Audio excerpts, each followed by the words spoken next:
News చూస్తున్నాం. సినీ critic Dasari Vignan పై Varshini serious comments చేస్తున్నారు. విజ్ఞాన్ పై case పెడతానంటున్నారు Varshini. తనను వేధిస్తున్నాడంటూ ఆర్టీవీతో వాపోయింది. పోలీసులను కలిసి తన బాధను కంప్లైంట్ చేస్తానంటూ కూడా వర్షిని చెప్తున్నారు. నా డ్రెస్సింగ్ నా ఇష్టం అంటూ కామెంట్స్ చేస్తున్నారు. పడుకున్న పామును లేపడంటూ విజ్ఞాన్ పై వర్షిని రగిలిపోతున్నారు. మనందరికీ తెలిసిందే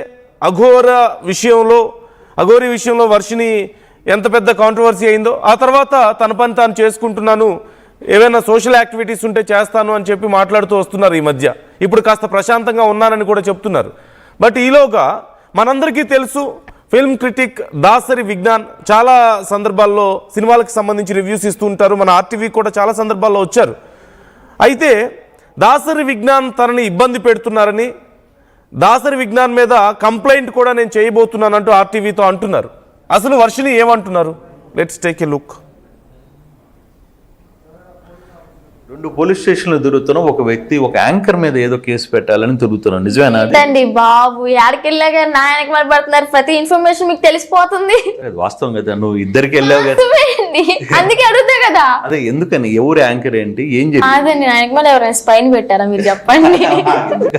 అట్లా కదా, బేసిక్ గా అంటే పోలీస్ స్టేషన్కి వెళ్ళిన తర్వాత పలానా వాళ్ళు వచ్చారు, పలానా వాళ్ళు జరుగుతున్నారు, ఒక ఇష్యూ జరుగుతుంది అనే ఒక సమాచారం మీడియాలో ఉన్న ప్రతి ఒక్కరికి వస్తుంది.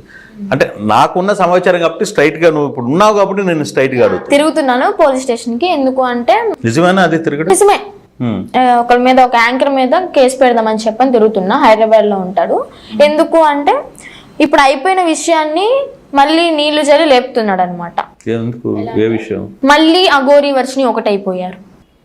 అయిపోయిన దాన్ని మళ్ళీ రెచ్చగొడుతున్నాడు. అసలు మళ్ళీ ఇంకో విషయం ఏంటంటే, నేను బిగ్ బాస్ లోకి వెళ్ళడానికి ట్రై చేస్తూ అన్ని మీడియాస్ కి ఇంటర్వ్యూస్ ఇస్తున్నానంట.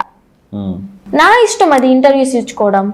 ఎంతమందికైనా ఇచ్చుకుంటాను. నేను నచ్చితే ఇస్తాను, నచ్చకపోతే ఇవ్వను. ఇంకోటి ఏంటంటే, నేను వాళ్ళ దగ్గరికి వెళ్ళి నన్ను ఇంటర్వ్యూ చేయండి అని చెప్పి నేను అడగట్లేదు కదా. వాళ్ళ దగ్గర నుంచి ఏమైనా వస్తే నేను వెళ్తాను అనమాట. అలా అని చెప్పని తను అలాగా.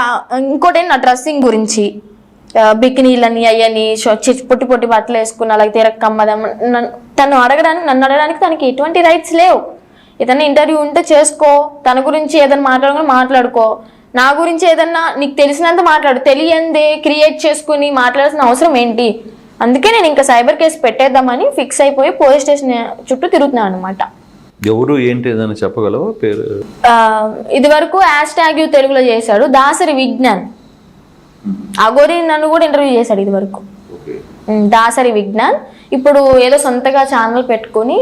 ఎక్కడ ఉంటారు ఆయన? హైదరాబాద్ లో. నేనైతే ఇది మాత్రం సీరియస్ గా యాక్షన్ తీసుకోవాలి అనుకుంటున్నాను. ఇప్పుడు తన అక్కే చెల్లు ఈ విషయం ఇలా జరిగింది, నాకు జరిగిన సిచ్యువేషన్ తనకు జరిగింది, అలాగే రెచ్చగొట్టుకుంటాడా? లేపి పడుకున్న పావుని బొసుకొట్టు అమ్మ అని చెప్పని లేపుతున్నట్టు కదా కావాలని. అలాగే తను అది దృష్టిలో పెట్టుకుని ఉంటే బాగుండేది. ఇప్పుడు లిమిట్స్ అనేది క్రాస్ చేసేసారు కాబట్టి నేనైతే డెఫినెట్లీ యాక్షన్ అయితే తీసుకుంటాను గట్టిగా. ఇంకొకసారి లిమిట్స్ క్రాస్ చేయడం అంటే నిన్ను డ్రెస్సింగ్ సెన్స్ గురించి మాట్లాడాడు. ఇంకోటి ఏంటంటే నా గురించి పూర్తిగా తెలుసుకోకుండా మాట్లాడు. ఇంటర్వ్యూస్ గురించి అంటే నా ఇష్టం, అది తనకేం అవసరం? మెయిన్ ఏంటంటే నా డ్రెస్సింగ్ సెన్స్ గురించి.